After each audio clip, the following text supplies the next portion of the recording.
প্রিয় চাকরি প্রত্যাশী ভাই বোনেরা, আপনাদের জন্য সুখবর। নীলফামারী সিভিল সার্জন কার্যালয়ে নিয়োগ বিজ্ঞপ্তি 2026। আপনারা দেখতে পাচ্ছেন সিএস নীলফামারী জব সার্কুলার 2025-2026 আবেদন চলছে, সার্কুলার চলছে, বিশাল একটি সার্কুলার। তো আপনাদের আজকে আমি দেখাবো নীলফামারী সিভিল সার্জন কার্যালয়ে নিয়োগ বিজ্ঞপ্তির বিস্তারিত তথ্য আপনাদেরকে আজ আমি দেবো। এরকম নিত্য নতুন সকল চাকরির আপডেট পেতে হলে আমার ইউটিউব চ্যানেলটি অবশ্যই সাবস্ক্রাইব করে রাখবেন, তাহলে নিত্য নতুন সকল চাকরির আপডেট আপনি সবার আগে জানতে পারবেন। আরো জানতে পারবেন কিভাবে নিজে নিজে চাকরির আবেদন করবেন। এই যে আমার এই দুটি ভিডিও দেখলেই, এই ভিডিওটা দেখলে আপনি কিভাবে নিজে নিজে আবেদন করতে পারবেন সেটি এর সম্পর্কে জানতে পারবেন, এবং নিজে নিজে আবেদন করার পরে কিভাবে টাকাটা পেইড করতে হয় সেই এই ভিডিওটা দেখলে আপনারা বুঝতে পারবেন। তো আপনাদেরকে আমি আজ দেখাবো নীলফামারী সিভিল সার্জন কার্যালয় নিয়োগ বিজ্ঞপ্তির বিশাল একটি সার্কুলার। আপনারা দেখতে পাচ্ছেন সার্কুলার জারির দিন এখানে দেখতে পাচ্ছেন 30 ডিসেম্বর এটি 2025-এ প্রকাশিত হয়েছে। 30 ডিসেম্বর 2025-এ এটি প্রকাশিত হয়েছে, এবং প্রকাশের দিন দেখতে পাচ্ছেন 30 ডিসেম্বর 2025 অফিসিয়াল ওয়েবসাইটে এটি প্রকাশিত হয়েছে আর কি। এবং আবেদন করার শুরুর দিন এখানে দেখতে পাচ্ছেন 31 ডিসেম্বর 2025 সকাল 9 ঘটিকা থেকে আবেদন চলবে, মানে শুরু হবে আর কি। এবং আবেদন শেষ হবে দেখতে পাচ্ছেন 20 জানুয়ারি 2026 বিকাল 5 ঘটিকা পর্যন্ত আবেদন চলবে। অর্থাৎ 31 ডিসেম্বর 2025 থেকে আবেদন শুরু হবে এবং 20 জানুয়ারি 2026 পর্যন্ত আবেদন চলবে। তো যারা যারা আবেদন করার ইচ্ছুক তারা অবশ্যই আবেদন করবেন। আমি আপনাদেরকে আরো বিস্তারিত তথ্য জানিয়ে দিচ্ছি।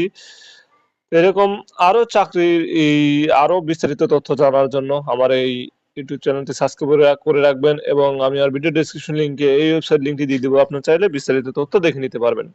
তো আপনারা দেখতে পাচ্ছেন সিএস নীলফামারী জব সার্কুলার 2026 নিয়োগ প্রার্থী বা সংস্থার নাম এখানে দেওয়া আছে, দেখতে পাচ্ছেন নীলফামারী সিভিল সার্জন কার্যালয়। এবং নিয়োগ প্রার্থী বা সংস্থার ধরন এখানে দেখতে পাচ্ছেন সরকারি চাকরি এটি, এবং চাকরির ধরন কি ধরনের এখানে দেওয়া আছে, দেখতে পাচ্ছেন সরকারি চাকরি এটি। এবং চাকরির সময়সীমা এখানে দেওয়া আছে স্থায়ী সরকারি চাকরি, যে বয়স সীমাটা থাকে এই চাকরিরও সেম বয়স সীমা। এবং জব ক্যাটাগরি দেখতে পাচ্ছেন 6টি জব ক্যাটাগরি রয়েছে, এবং 6টি জব ক্যাটাগরিতে মোট লোক সংখ্যা নিবে দেখতে পাচ্ছেন 88 জন। এবং শিক্ষাগত যোগ্যতা এখানে দেখতে পাচ্ছেন অষ্টম শ্রেণী pass, SSC pass, HSC pass, স্নাতক পাস লাগবে চাকরি পদ অনুসারে, এবং কোন কোন পদে কোন শিক্ষকতা কি শিক্ষকতা লাগবে আমি আপনাদেরকে একটু পরে পিডিএফটা দেখিয়ে দিব। তা আপনারা আরো দেখতে পাচ্ছেন এখানে কারা কারা আবেদন করতে পারবেন। লিঙ্গ অর্থাৎ নারী ও পুরুষ উভয় আবেদন করতে পারবেন, এবং অভিজ্ঞতা নতুন যারা তারা আবেদন করতে পারবেন, অভিজ্ঞতা যাদের আছে, যারা চাকরিরত আছেন তারা আবেদন করতে পারবেন। শুধুমাত্র বয়স সীমাটা আপনারা দেখবেন 20 জানুয়ারি 2026 হিসাব করে, মানে যেদিন আপনাদের চাকরি আবেদন করার শেষ দিন ওই দিনের তারিখ হিসাব করে আপনার বয়স হতে হবে সর্বনিম্ন 18 এবং সর্বোচ্চ 32 বছর। এবং বেতন গেট দেখতে পাচ্ছেন 9,000 টাকা থেকে 26,000 টাকা বেতন গেট। এবং আবেদন করার ওয়েবসাইট এখানে দেওয়া আছে, দেখতে পাচ্ছেন এই ওয়েবসাইটের মাধ্যমে আপনারা আবেদন করতে পারবেন। আমি আমার ভিডিও ডেসক্রিপশন লিংকে ওয়েবসাইট লিংকটি দিয়ে দেবো, আপনারা চাইলে আবেদন করতে পারবেন। এবং কিভাবে আবেদন করবেন এই ভিডিওটা দেখলে, আমার ইউটিউব চ্যানেলে গিয়ে এই ভিডিওটা দেখলে আপনারা বুঝতে পারবেন।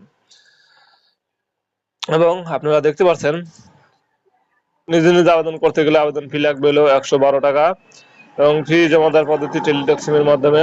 এবং সার্কুলার জারির দিন এখানে দেওয়া আছে 30 ডিসেম্বর, এবং প্রকাশের দিন 30 ডিসেম্বর, এবং আবেদন শুরু হবে 31 ডিসেম্বর 2025 থেকে আবেদন চলবে, এবং আবেদন শেষ হবে 20 জানুয়ারি 2026 পর্যন্ত। এটি কর্তৃপক্ষের ওয়েবসাইট, আমি আমার ভিডিও ডেসক্রিপশন লিংকে এই ওয়েবসাইট লিংকটি দিয়ে দেবো, আপনার চাইলে বিস্তারিত তথ্য দেখে নিতে পারবেন। তো আমি আপনাদেরকে পিডিএফটা দেখিয়ে দেই কোন কোন পদে কি শিক্ষাগত যোগ্যতা এবং কি পদে আপনাদেরকে নিয়োগ দিয়েছে আর কি। আপনারা দেখতে পাচ্ছেন, আমি আরেকটু ছোট করি। আপনারা আমার ভিডিও ডেসক্রিপশন লিংকে আমার ভিডিও স্ক্রিনে দেখতে পাচ্ছেন 1 number civilian staff officer, 2 CSO 2 geographic information system analyst. বেতন সার্কেল এখানে দেওয়া আছে, দেখতে পাচ্ছেন 35,000 থেকে 67,000 টাকা বেতন গেট 6, এবং 35 বছর সর্বনিম্ন এবং সর্বোচ্চ, এবং পদের সংখ্যা 1 জন নিবে আর কি। এবং শিক্ষাগত যোগ্যতা ও অভিজ্ঞতা এখানে দেওয়া আছে, দেখতে পাচ্ছেন কোন স্বীকৃত বিশ্ববিদ্যালয় হতে civil engineering, geography, geology science, environment science বা আরবান অ্যান্ড রিজিওনাল প্ল্যানিং এ ন্যূনতম দ্বিতীয় শ্রেণী বা সমমানের সিজিপিএ 4 4 বছর মেয়াদি সিজিপিএ বা 4 বছর মেয়াদি স্নাতক ডিগ্রি অনার্স, তিনি স্নাতক বা ডিগ্রি অর্জন করতে হবে অবশ্যই, এবং সংশ্লিষ্ট কাজে নবম গ্রেডের পদে 5 বছরের অভিজ্ঞতা থাকতে হবে, এবং geographic information system, global positioning সিস্টেমে আপনার সফটওয়্যার ব্যবহার পারদর্শিতা থাকতে হবে। এবং 2 নম্বর দেখতে পাচ্ছেন সিভিলিয়ান স্টাফ অফিসার 2, একজন নিবে সর্বোচ্চ 30 বছর, এবং শিক্ষাগত যোগ্যতা দেখতে পাচ্ছেন কোন স্বীকৃত বিশ্ববিদ্যালয় হয়তো স্থাপত্য বিষয়ে ন্যূনতম দ্বিতীয় শ্রেণী বা সমমানের সিজিপিএ 5 বছর মেয়াদী স্নাতক বা সমমানের ডিগ্রি, এবং সংশ্লিষ্ট কাজে নবম গ্রেডের পদে 5 বছরের অভিজ্ঞতা থাকতে হবে। এবং 3 নম্বর দেখতে পাচ্ছেন প্রোগ্রামার, এখানে একজন নিবে, এবং শিক্ষাগত যোগ্যতা দেখতে পাচ্ছেন কোন স্বীকৃত বিশ্ববিদ্যালয় হতে computer science and engineering, electrical and electronics engineering, information and communication technology সংশ্লিষ্ট বিষয় ন্যূনতম দ্বিতীয় শ্রেণী বা সমমানের সিজিপিএ সহ 4 বছর মেয়াদী স্নাতক ডিগ্রি থাকতে হবে, এবং আপনাদের আরো অভিজ্ঞতা থাকতে হবে এখানে দেওয়া আছে দেখতে পাচ্ছেন। এবং 5 নম্বর দেখতে পাচ্ছেন নেটওয়ার্ক মেইনটেন্স ইঞ্জিনিয়ারিং, এবং একজন নিবে, এবং শিক্ষাগত যোগ্যতা দেখতে পাচ্ছেন কোন স্বীকৃত বিশ্ববিদ্যালয় হতে computer science and engineering, electrical electronics engineering, networking বিষয়ে ন্যূনতম দ্বিতীয় শ্রেণীতে আপনাকে পাশ করতে হবে, এবং সংশ্লিষ্ট কাজের নবম গ্রেডে 5 বছরের অভিজ্ঞতা থাকতে হবে। এবং 5 নম্বর দেখতে পাচ্ছেন সহকারী প্রকৌশলী সিউ2, মানে সিউ পদে 2 জন নিবে, এবং আইসিটি পদে 1 জন নিবে, মোট 3 জন নিবে, এবং সর্বোচ্চ বয়স 32 বছর, এবং শিক্ষাগত যোগ্যতা এখানে দেওয়া আছে দেখতে পাচ্ছেন কোন স্বীকৃত বিশ্ববিদ্যালয় হতে সংশ্লিষ্ট প্রকৌশলী বিষয়ে ন্যূনতম দ্বিতীয় শ্রেণী বা সমমানের সিজিপিএ সহ স্নাতক বা সমমান ডিগ্রি পাস করতে হবে আর কি।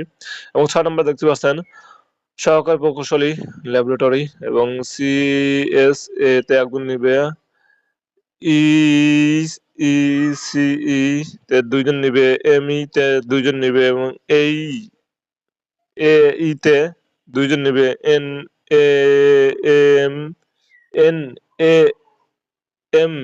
তে 1 জন নিবে, মোট 8 জন নিবে আর কি এই পদে, এই সহকারীতে। এবং কোন স্বীকৃত যোগ্যতা দেখতে পাচ্ছেন এখানে কোন স্বীকৃত বিশ্ববিদ্যালয় হইতে সংশ্লিষ্ট প্রকৌশলী বিষয় ন্যূনতম দ্বিতীয় শ্রেণী বা সমমানের সিজিপিএ পাস করতে হবে। আরো বিস্তারিত তথ্য জানার জন্য আমি আমার ভিডিও ডেসক্রিপশন লিংকে ওয়েবসাইট লিংকটি দিয়ে দেবো, আপনারা চাইলে আবেদন করতে পারবেন। অলরেডি আবেদন শুরু হয়ে গেছে, আপনারা এই ভিডিওর ডেসক্রিপশনের লিংকে গিয়ে আমি কিভাবে আবেদন করবেন আমি আপনাদেরকে আগামী ভিডিওতে আপনাদেরকে দেখিয়ে দেব কিভাবে আপনারা আবেদন করতে পারবেন। আবেদন করার জন্য এই যে আবেদন ফর্মে গিয়ে আপনি যে পদে আবেদন করেন না কেন, যে পদে আবেদন করান ধীরে ধীরে আমার এই ভিডিওটা দেখলে আপনারা আবেদন করতে পারবেন। চাইলে আমি পরবর্তীতে ভিডিওটা কিভাবে আবেদন করবেন আমি আপনাদেরকে দেখিয়ে দেব। তারও বিস্তারিত তথ্য এখানে দেওয়া আছে দেখতে পাচ্ছেন, কিভাবে আবেদন করার নিয়ম এখানে দেওয়া আছে, এবং এসএমএস এর মাধ্যমে কিভাবে টাকা পেড করতে এখানে দেওয়া আছে দেখতে পাচ্ছেন। এবং আরো দেখতে পাচ্ছেন লিখিত পরীক্ষা হবে, এবং লিখিত পরীক্ষা যারা উত্তীর্ণ হবেন তাদের জন্য মৌখিক পরীক্ষা রয়েছে, এবং মৌখিক পরীক্ষার জন্য আপনারা এই যে নীলফামারী সিভিল সার্জনের কার্যালয়ে চাকরির মৌখিক পরীক্ষা নিয়ে বলে এখানে দেওয়া আছে। এই বিষয়গুলো আপনাদেরকে জানতে হবে, এবং এই বিষয়ে এখানে যা যা উল্লেখ করা হয়েছে এগুলো আপনাকে নিয়ে যেতে হবে সঙ্গে, তা নাহলে আপনার হয়তোবা চাকরি হওয়ার সম্ভাবনা থাকবে, কিন্তু আপনার কোনো কাগজপাতি যদি ঠিক না থাকে তাহলে কিন্তু আপনাকে চাকরিটা দিবে না।